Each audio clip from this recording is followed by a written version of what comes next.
Like I want to control as much of the process with my team as I can. And that's because I want to be around forever. I want to be able to, I want this thing to be bigger than me and not just like hustle in real estate for a little while.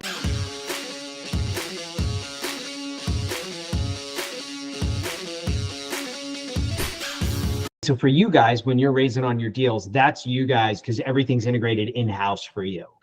Okay. Yeah, we're thinking of integrating management and everything. Like I want to control as much of the process with my team as I can. And that's because I want to be around forever. I want to be able to, I want this thing to be bigger than me and not just like hustle in real estate for a little while. I want to build a thing that's much larger than I am. And to do that, I need to have a machine that touches as much of the process of real estate acquisition, optimization, disposition, capital raising, all that stuff.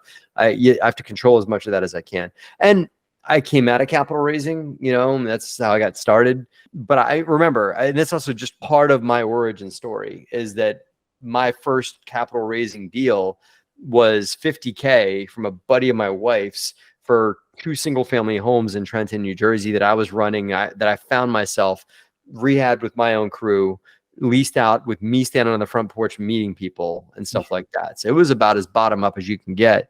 So I've always known the world of full vertical integration. You know, I mean, there was a point where I owned the PM company too, and then we got rid of that. And now probably I want to go back to that at some point.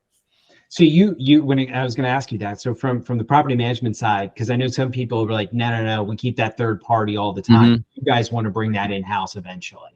If you're scattered across the country and doing deals in a lot of different markets, then it does not make sense to bring PM in-house. The benefit to that is that it spreads you out a little bit and exposes you to a few different markets.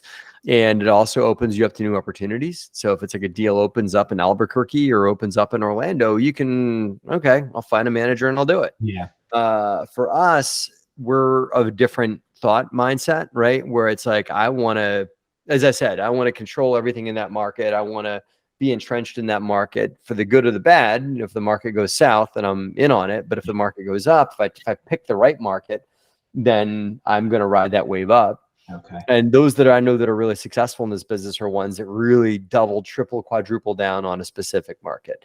So if you do that, then it becomes much easier to parachute in your own management team. You can't do that if you're scattered. If you're in a certain region, then you can. Okay. No. I mean, that makes sense. That makes sense. If you guys have 1,000 units in Lexington, everything's right there. So it makes sense to integrate it. Yeah.